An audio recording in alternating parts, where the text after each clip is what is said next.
সত্য বন্দ্যোপাধ্যায় এবং মৃণাল ঘোষ তারা আমাকে প্রায় ছাগল টানার মতো করে টেনে নিয়ে চলে গেল। গিয়ে তখন উৎপল দত্ত নেই?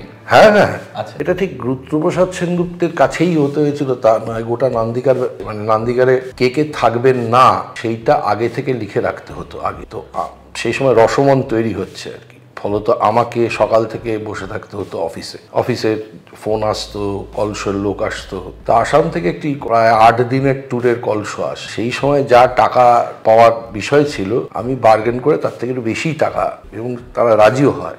আমি খুব লাফাতে যাই, বলি যে এরকম কলসো, কিন্তু আমি টাকাটা বাড়িয়ে দিয়েছি, আমি এইটা চাইছি। ভগবান দেখো চারপাশে সবাইকে বলেন দেখো দেখো দেখো।